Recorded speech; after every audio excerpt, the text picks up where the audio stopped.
Hey guys, Singh here, and today I want to talk about addiction and the misuse of the word addiction. For example, people may say, hey, I'm addicted to you. You may love this person or like this person, but you're not addicted to this person. Um, some people may say, I'm really addicted to this certain behavior.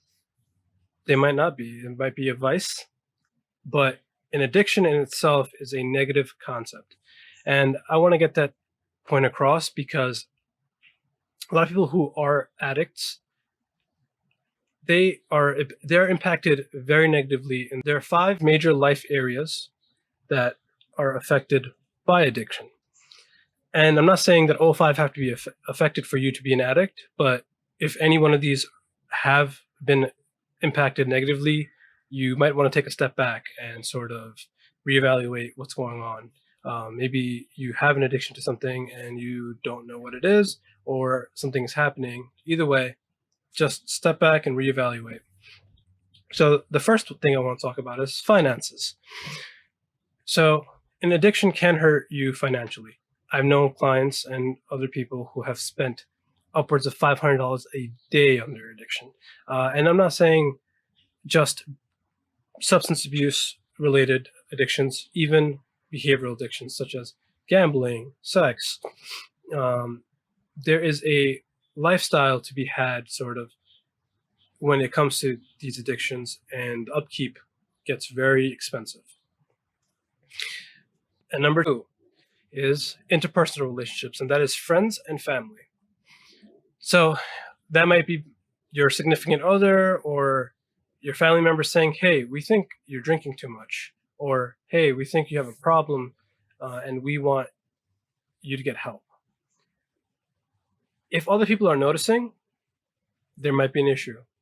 So number three is psychological. And if you're constantly either thinking about your addiction or thinking or obsessing over something, this might be an issue overall because it might be taken away from your other life areas. And psychologically, you may be deteriorating. There are a lot of studies stating when you do use alcohol, any substances, or you do repeated behavior multiple times, dopamine receptors are released, rewarding that behavior. So your brain looks for that behavior and constantly looks for it, and it keeps chasing that high constantly, thus changing the neurochemistry in your brain, opening new neural pathways. Thus, it's like a use it or lose it. The rest of it's so hard to recover from negative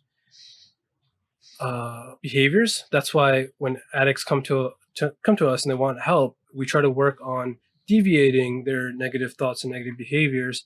And when they can't, or when they're on a roll and they go back to their negative behaviors, we call that a relapse. So it is very hard to negate these negative behaviors because you've built new neural pathways. Your dopamine receptors have been firing at an enormous rate where you've kind of depleted them, and nothing really gets you that high, that sort of tingly feeling that you get when you're happy, or you think you're happy. And number four is physical. So if your addiction is affecting you physically, you want to go to the doctor. One, you want to get physically checked out. And two, again, you have to start reevaluating your life. If it's affecting you, if it's affecting your health, then nothing else matters. And number five is legally.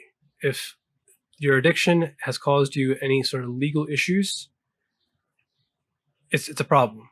So, like I said, any of these five categories don't have to happen altogether. They can happen one at a time, or even one of them could be detrimental, especially legal or financial, even health. Any of those five life areas, if they're being affected negatively, just take a step back. Sometimes it's hard to see when you're so close to something that you're comfortable with. Change is not comfortable. So in order for us to start or begin change, we have to be in an uncomfortable state. And again, our mental health is still our responsibility. So be well. Till next time, take care.